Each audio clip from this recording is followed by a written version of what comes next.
The AFL media has exploded with a new coach versus analyst war. It's one that has been brewing for some time, and just one simple question at a press conference has sparked it. The winner will be decided very soon.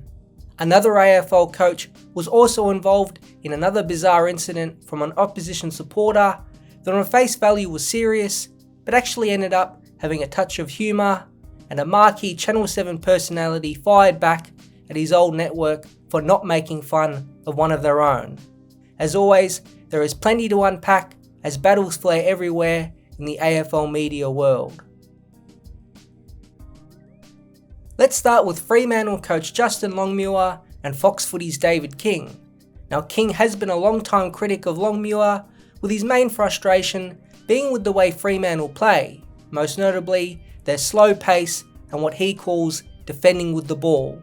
Something else to add is King has made Fremantle his premiership pick for 2025. In a way, he can't really lose because say Fremantle go on to win the flag, he can say I told you so, and if they fall out after a final or two, he can say they underachieved. But he fired his latest shot after their round 17 away loss to Sydney, after they had won 6 games in a row. On first crack, King said, "The way they play leaves them vulnerable to everyone. It has to come back to the man at the top. Is he the guy to take them all the way to the premiership?" Now you might think the criticism is fair or harsh, but King has been off the Longmuir train for a couple of seasons. During round 18's pre-game press conference, Longmuir for the first time fired back when he was asked a question about King's criticism of him. It did have a good sense of humour about it. "If I had $1 for every time someone asked me what I've done to David King, I'd be a rich man, and I'd probably be in the Bahamas guts up rather than doing this job," he said. "I don't want to be disrespectful towards anyone, but I don't think David's put together a game plan, put together a list, put together a culture. It's just an opinion, and that's what I take it as. It seems to be a little bit over the top, but it seems to be his way with me."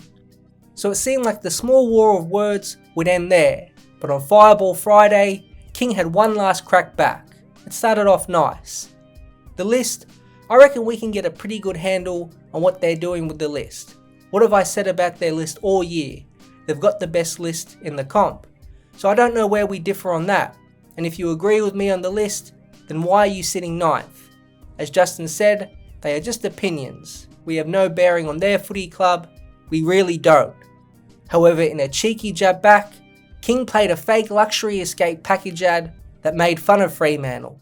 But it sort of got me thinking a little bit that we've got a couple of sponsors here that'd love to get on board. Welcome to Luxury Escapes, the Justin Longmuir Guts Up Bahamas package. As per usual, leaving late August. The plan includes a slow, boring and monotonous cruise with rare highlights. All contracts subject to change without payout. Normally, there are kickers such as breakfast, drink vouchers and upgrades, but you can request the 5 package with no kickers. The Guts Up buffet will prove as popular as the Prancing Pony. The 2 tall top deck option is unfortunately still under maintenance. Your option. Tag That's a friend not for a working. discount, but please don't tag Caleb Sarong. If you are looking for an option exiting Fremantle for September, we suggest the Lloyd Meek or Lockie Schultz package, still with seats available. There was the Coleman, formerly known as the Jesse Hogan package. Unfortunately, that ship has already sailed. Normally a 5-star award-winning offer, but this package is yet to win any awards. Book now with Luxury Escapes. Feels like this won't be the last time Longmuir and King go back and forth. But the major incident covered in the media was with Michael Voss. The Carlton senior coach is under pressure, and the Blues, as always, are heavily talked about in the AFL media space. A report came out of their round 17 loss to Collingwood. That report was that Voss had been mentioned in a serious death threat in a text sent to the MCG's antisocial hotline. It was all a bit odd and disturbing. As the AFL investigated the matter, the final revelations left some feeling a bit of empathy for the individual who sent the text. It was a Collingwood member, not a Carlton fan, who sent the message.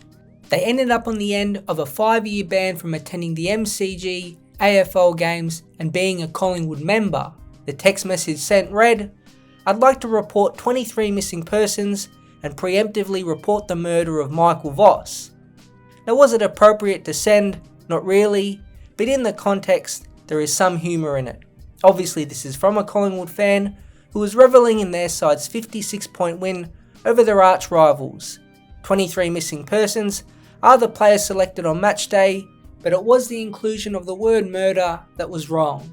Again, I think it was meant in the context of Voss losing his job as Carlton coach, but it didn't read well. The great Lee Matthews was one major media voice who felt the 5-year penalty was actually a touch of an overreaction. This was only a misplaced joke. To be honest, you think to yourself, how did this get beat up out of proportion? There are a lot of bad things being said online and on social media, and they're tracking people down now, and maybe it was one of those sacrificial lamb things. We'll give you 5 years as a principle. But I thought it was just misplaced humour. It was nowhere near a threat to Michael Voss, yet the word murder was in the sentence, so that was the mistake. And the final mini media battle involves Kane Cornes and his old mates at Channel 9.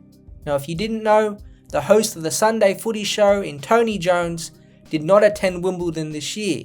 It comes after his taunt about Novak Djokovic was taken very seriously and led to worldwide condemnation. However, the Sunday Footy Show panel kept quiet on TJ not attending. Cornes, who still must be an avid watcher, took note. What about my man TJ? He's not going to Wimbledon. TJ has been going for years and he loves it and he does a very good job. No one does it better actually. Works 12 hours a day, he does the news, he does everything from over there. It's because of the incident at the Australian Open, I believe. That's not what they are saying. And Scoop McClure is going. He got the gig. So he did feel sorry for Jones, but didn't let the other panel members of the Sunday Footy Show off the hook. Corn said, "Absolutely, they are primetime footy show areas. It couldn't be the crew because I know them.